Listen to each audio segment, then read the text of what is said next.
Jacob Fatu terlalu kuat kata Rikishi. Merchandise Cody Rhodes laris manis. Alberto Del Rio ingin kembali berkarir di WWE. Dan masih banyak lagi. Selamat datang di Extra News, di mana kita akan bahas berita-berita terkini tentang WWE.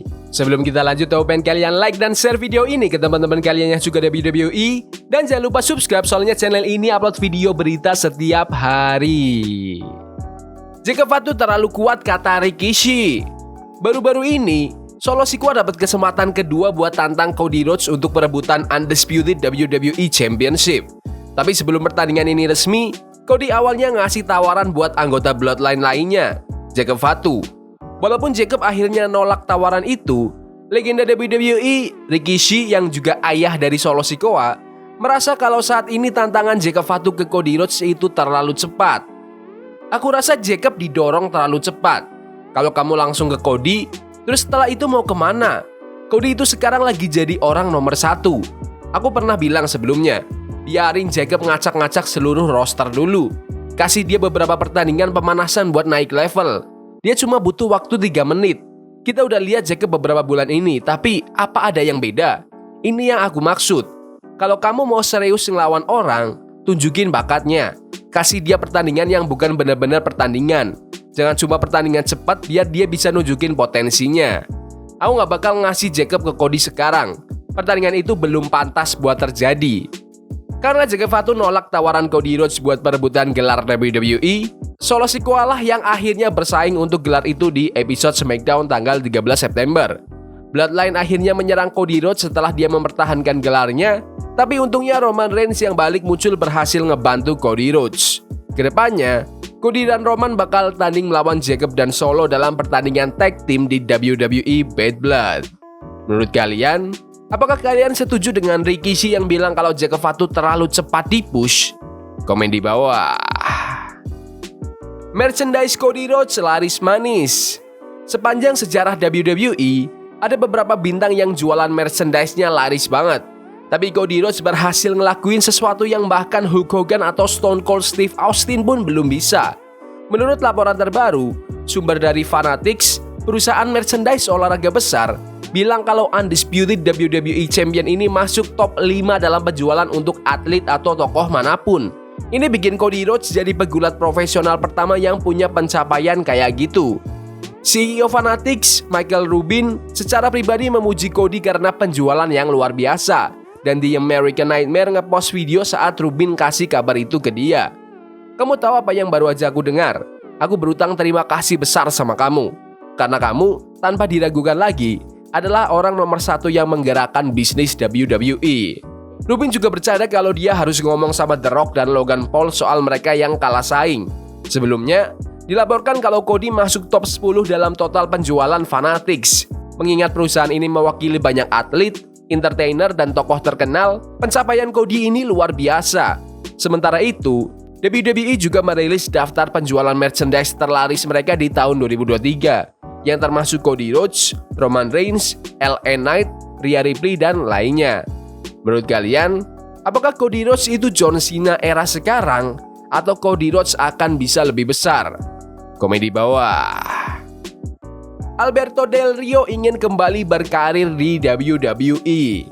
Bintang asal Meksiko ini keluar dari WWE tahun 2016, mengakhiri masa keduanya di perusahaan. Sejak itu, dia terjebak dalam berbagai kontroversi, termasuk tuduhan penculikan dan pelecehan seksual. Alberto Del Rio ngobrol dengan Sportskeeda WrestleBinge dan ditanya soal kemungkinan dia kembali ke WWE. Mantan juara WWE itu bilang dia nggak tahu apakah dia masih punya hubungan baik dengan WWE setelah keluarnya Vince McMahon awal tahun ini. Tapi, Del Rio bilang dia masih pengen banget balik untuk satu karir terakhir.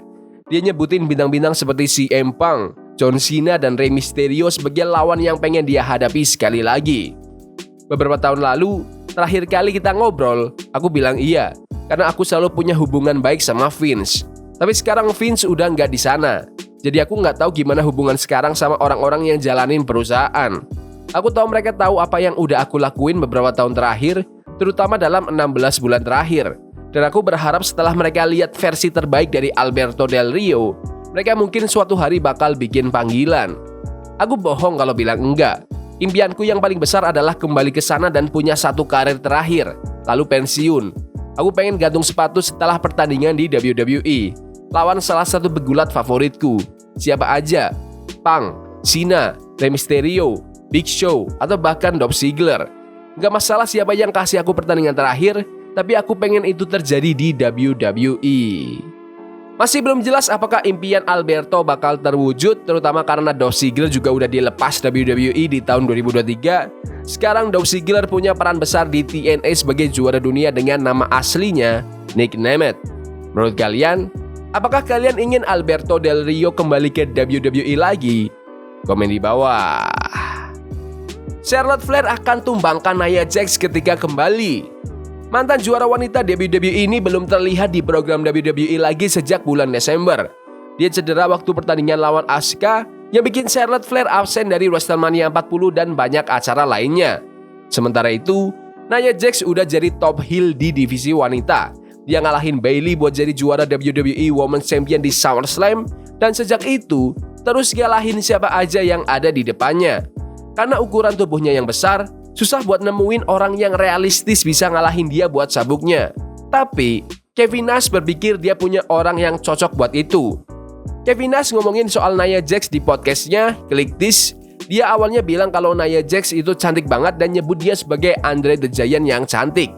Dia lanjut nambahin kalau Charlotte Flair mungkin satu-satunya pegulat wanita yang bisa ngalahin Nia Jax di ring. Nia Jax itu versi Andre the Giant. Dia cantik banget wajahnya. Dia Andre the Giant yang cantik, kata Kevin Nash. Siapa yang bisa ngalahin dia di roster sekarang? Nggak ada. Charlotte Flair mungkin satu-satunya yang bisa. Aku lihat Charlotte balik ke Performance Center pakai penyangga lutut, bersiap buat comeback. Itu masalahnya. Kamu lupa ada orang-orang hebat yang sekarang nggak ada di program. Menurut kalian, apakah Charlotte bisa kalahkan Nia Jax? Komen di bawah. Perbandingan pegulat dari WWE ke AEW dan AEW ke WWE. Dua perusahaan gulat besar, WWE dan AEW, punya cara yang beda dalam mempromosikan bintang-bintang mereka, yang membuat beberapa dari mereka sukses, tapi ada juga yang enggak. Beberapa bintang seperti Swerve Strickland, Toni Storm, dan FTR sukses besar di AEW setelah keluar dari WWE. Sementara yang seperti Cody Rhodes, Jade Cargill, dan CM Punk malah jadi bintang utama di WWE setelah waktu mereka di AEW. Legenda WWE Booker T baru-baru ini bilang di podcastnya Hall of Fame, kalau kuncinya adalah bagaimana perusahaan memanfaatkan seseorang pegulat untuk mengeluarkan potensi terbaik mereka. Dia kasih contoh satu bintang yang pindah dari AEW ke WWE dan sukses. Juga ada yang sebaliknya dan enggak berhasil seperti yang diperkirakan. Ethan Page di AEW. Dia nggak begitu dikenal, tapi setelah ke NXT, dia jadi bintang. Semua orang tahu Ethan Page sekarang. Dia salah satu yang luar biasa. Tapi ada juga yang sebaliknya, kayak Adam Cole misalnya. Adam Cole di WWE, di NXT, dia hot banget. Aku bahkan pernah bilang kalau dia bakal jadi Shawn Michaels selanjutnya. Itu yang aku bilang. Dan terus dia pindah ke AEW, tapi malah hilang dari sorotan. Nggak terlalu banyak kabar tentang dia lagi. Komentator NXT itu juga nyebutin kalau Adam Cole emang lagi cedera, tapi karena dia nggak tampil, dia jadi kayak terlupakan di AEW. Booker T akhirnya bilang kalau WWE fokus banget buat bikin bintang, sementara AEW lebih nyaman dengan punya pegulat aja. Menurut kalian, apakah emang AEW cuma pentingkan gulatnya saja dan nggak fokus untuk bikin bintang? Komen di bawah. CM Punk harus pergi ke neraka dulu sebelum balik ke WWE. CM Punk keluar dari WWE di tahun 2014, dia gabung AEW di tahun 2021 dan karirnya di sana cukup berantakan. Setelah dia dilepas di bulan September tahun 2023, dia akhirnya balik ke WWE lagi di bulan November. Dalam wawancara di Fanatic Fest NYC, Paul Heyman ngomongin soal kembalinya CM Punk ke WWE. Ini memang takdir. CM Punk balik ke tempat yang seharusnya, di puncak WWE. Kayak pemberontak lainnya, ini kayak lirik lagu lama. Kamu harus melewati neraka sebelum sampai ke surga. Dan Punk, perjuangannya nyata. Dia emang pemberontak. Dia masih pemberontak sampai sekarang. Tapi pemberontak nggak akan sampai puncak atau dapat pengakuan kalau nggak ngelewatin neraka dulu. Dan neraka itu nggak cuma di WWE. Dia juga ngelewatin neraka di tempat lain. Dan semua orang bisa lihat itu, ngerasain itu, dan mikir, ya ampun, apa nggak ada yang bisa ngasih pria berbakat ini platform yang pantas buatnya? Paul Heyman juga bilang kalau untuk pertama kalinya, CM Punk punya kesempatan buat keluar dari neraka yang dia lalui dan nunjukin kebesaran dirinya. Udah lebih dari 20 tahun dia ada di panggung nasional, tapi masih belum bisa nunjukin kebesarannya.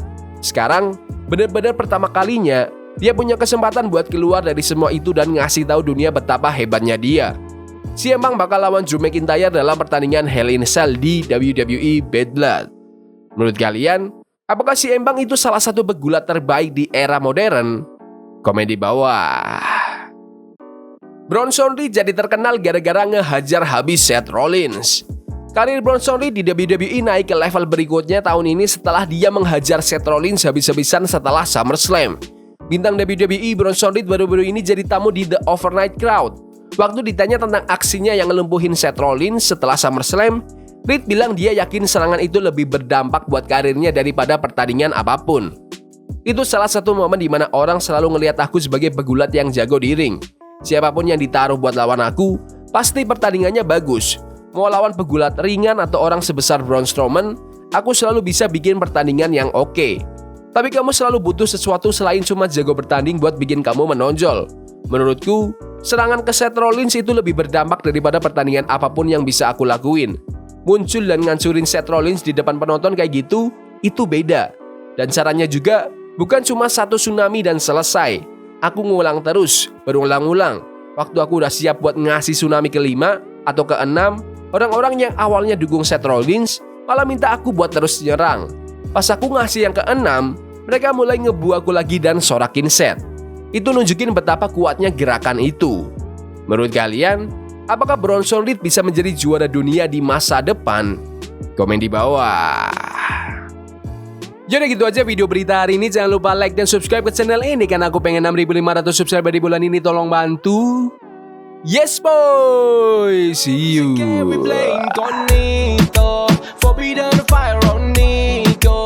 Bunny for love we can hold. I wish we were impossible.